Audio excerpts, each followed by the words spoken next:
സിനിമയും ജീവിതവും എനിക്ക് രണ്ടല്ല, ഒന്ന് തന്നെയാണ്.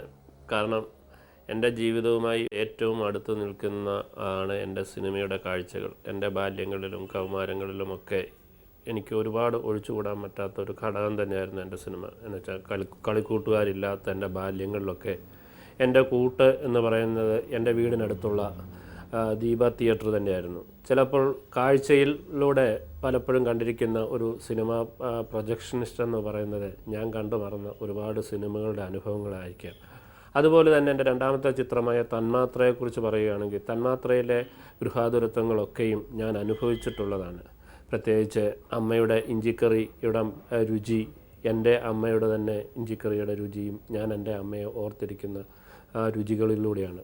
ഒപ്പം തന്നെ 4ാം ക്ലാസ്സിൽ പഠിക്കുമ്പോൾ കളിക്കാൻ പോയിട്ട് വീട്ടിൽ അച്ഛൻ അന്വേഷിച്ച് വരും, കളിക്കളത്തിൽ അച്ഛൻ അന്വേഷിച്ച് വരുന്നു. വീട്ടിൽ വരുമ്പം ചൂരലുമായി അമ്മ നിൽക്കുന്നു.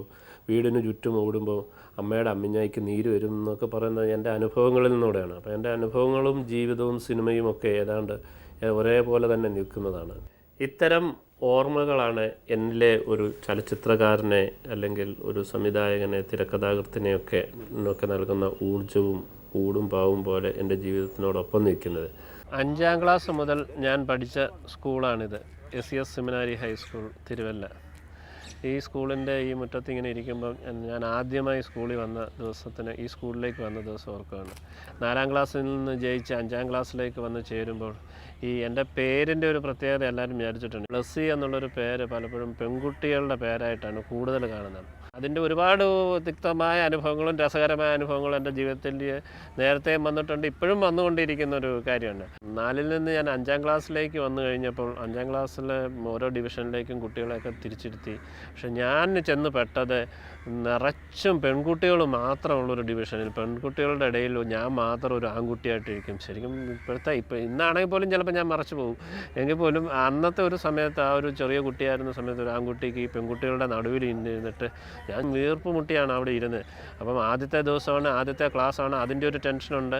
പുതിയൊരു സ്കൂളിൽ വന്നതിൻ്റെ ടെൻഷനുണ്ട്. ബെല്ലടിക്കുന്നത് ഓർത്ത് ഞാൻ ഇരിക്കുകയാണ്. ഇൻ്റർവെല്ലിൻ്റെ ബെല്ലടിച്ച് കഴിഞ്ഞപ്പോൾ ഞാൻ എൻ്റെ കൈ കിട്ടിയ പുസ്തകം വാരി എടുത്തുകൊണ്ട്, കിട്ടിയ പാതി കിട്ടാത്ത പാതിയായിട്ട് പുസ്തകം വാരി എടുത്തുകൊണ്ട് ഞാൻ എൻ്റെ വീട്ടിലേക്ക് ഓടിയ ഒരു രസകരമായൊരു സംഭവമാണ് എനിക്ക് ഓർക്കുന്നത്. പിന്നെ പിറ്റേ ദിവസം വന്നിട്ട് വേറെ ആൺകുട്ടികളുടെ ഡിവിഷനിലേക്കൊക്കെ മാറ്റമുണ്ടായി. ഈ സ്കൂളിൽ നിന്ന് തന്നെയാണ് ഞാൻ ആദ്യമായിട്ട് നാടകങ്ങളിലേക്ക് എൻ്റെ ശ്രദ്ധ തിരിച്ചിട്ടുള്ളത്.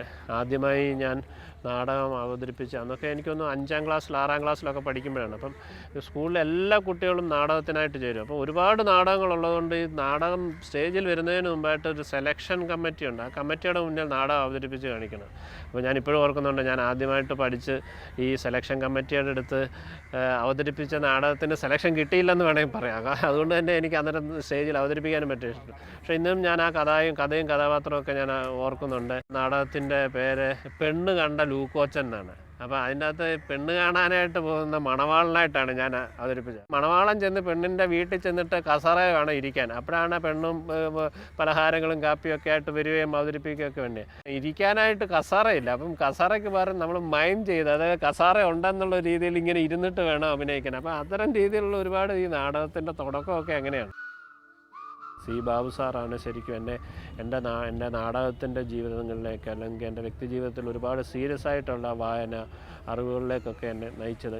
പിന്നീട് ഈ സ്കൂളിൽ നിന്ന് ഡിസ്ട്രിക്ട് ലെവലിലേക്കും ഒക്കെ എനിക്ക് നാടകം അവതരിപ്പിക്കാനായിട്ട് കഴിഞ്ഞിട്ടുണ്ട്. ഇവിടെ 8ാം ക്ലാസ്സിൽ പഠിക്കുമ്പോഴാണ് ഞാൻ എൻ്റെ അമ്മയടുത്ത് പറഞ്ഞിട്ടുള്ളത് എനിക്ക് ഒരു ഫിലിം മേക്കറാകണമെന്ന്. അപ്പം ഒരു 8ാം ക്ലാസ് വിദ്യാഭ്യാസമുള്ള ഒരു വലിയ തിരിച്ചറിവില്ലാത്തൊരു കുട്ടിയുടെ മനസ്സിൽ പോലും ആദ്യമായി, പ്രത്യേകിച്ച് ആ ദീപ തിയേറ്ററിലുള്ള സിനിമയുടെ കാഴ്ചകളായിരിക്കാം, ഫിലിം മേക്കർ ആകണമെന്നുള്ളൊരു സ്വപ്നം. ആ സ്വപ്നത്തിൻ്റെ തുടക്കമായിരുന്നു എൻ്റെ ഈ നാടക പ്രവർത്തനങ്ങൾ. എൻ്റെ സിനിമാ കാഴ്ചകൾ തുടങ്ങുന്നത് ഈ ജാലകത്തിനുള്ളിലൂടെയാണ്.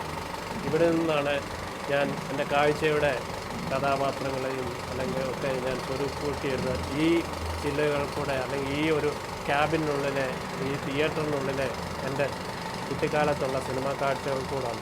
അതുകൊണ്ട് തന്നെ ആവാം കാഴ്ചയിലെ കഥാപാത്രം ഒരു 16mm പ്രൊജക്ടറിൻ്റെ ഓപ്പറേറ്ററായി മാറി. കുഞ്ഞുനാളിൽ ഒക്കെ ഒരുപാട് സിനിമകൾ കാണാനായിട്ടും, പ്രത്യേകിച്ച് ഫ്രീ ആയിട്ട് സിനിമ കാണാനായിട്ടൊക്കെ ഉള്ളൊരു അവസരമാണ് എൻ്റെ ഈ അയൽവാസിയായ ഈ തിയേറ്റർ എന്നെ സഹായിച്ചിട്ടുള്ളത്. അങ്ങനെ കുഞ്ഞുനാളിൽ കണ്ടിട്ടുള്ള ഒരുപാട് സിനിമകളുടെ മോഹങ്ങളായിരിക്കാം, അല്ലെങ്കിൽ എന്നെ ഒരു സിനിമയുടെ ഒരു ഫിലിം മേക്കർ എന്നുള്ള രീതിയിൽ എനിക്ക് ഒരു ഫിലിം മേക്കർ ആകണമെന്നുള്ള എൻ്റെ ആഗ്രഹം മനസ്സിൽ ആദ്യമായി തോന്നി തുടങ്ങിയത് ഇത്തരം ഒരുപാട് നിരന്തരമായ സിനിമയുടെ കാഴ്ചകൾ തന്നെയാണ്.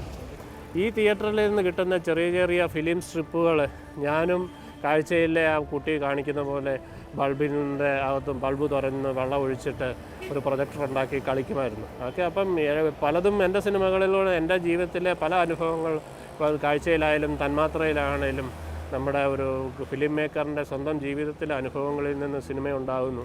അതുകൊണ്ടാണ് പലപ്പോഴും ചോദിക്കുന്നത്, എൻ്റെ അടുത്ത് പലരും തന്മാത്ര കണ്ടിട്ട് ചോദിച്ചു, സാർ എപ്പോഴാണ് ഞങ്ങളുടെ വീട്ടിൽ വന്നതെന്ന്. അപ്പോൾ എനിക്ക് പറയാൻ തോന്നിയത്, ഞാനും ട്രിവാൻഡ്രത്ത് തന്നെ ഒരു സ്ത്രീ വിളിച്ചു ചോദിച്ചു, ഞങ്ങളുടെ ഫ്ലാറ്റിൽ എപ്പോഴാണ് സാർ വന്നത്, ഞങ്ങളുടെ വീട്ടിലെ ലൈഫാണല്ലോ ഈ സിനിമയിൽ വന്നത്. അപ്പോൾ എനിക്ക് അവരുടെ അടുത്ത് പറയാൻ തോന്നിയത്, ഞാനും 2 മക്കളെ വളർത്തുന്ന ഒരു അച്ഛനാണെന്നാണ് പറയുന്നത്. എൻ്റെ കൗമാരങ്ങളെയും യൗവനങ്ങളെയും തമ്മിൽ കോർത്തിണക്കിയത് ഈ കലാലയമാണ്.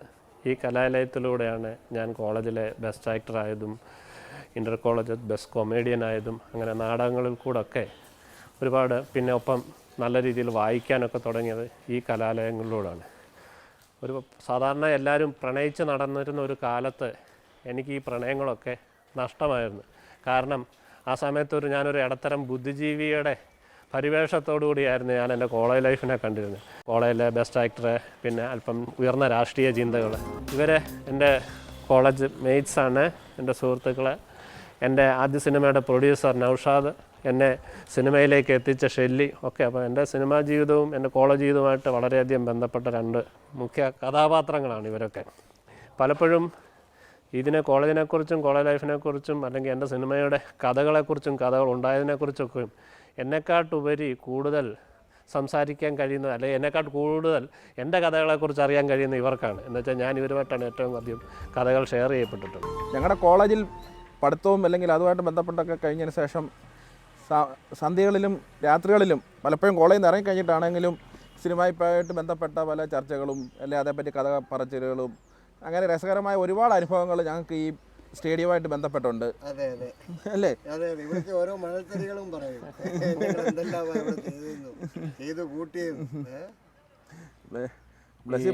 അങ്ങനെ ഈ ഒരുപാട് സിനിമയെക്കുറിച്ചും കഥയും പറഞ്ഞൊക്കെ ഈ 10-20-22 വയസ്സായ 3 ചെറുപ്പക്കാർ ചേർന്ന് ഒരു വലിയൊരു സാഹസം കൂടെ കാണിച്ചു. അതെ, 84-85 ഞങ്ങളെല്ലാവരും കൂടെ പ്ലാൻ ചെയ്തൊരു ഫിലിം കമ്പനി വരെ ഫോം ചെയ്തു. മൂവി ലിങ്ക്സ് എന്നായിരുന്നു ആ ഫിലിമിൻ്റെ കമ്പനിയുടെ പേര്.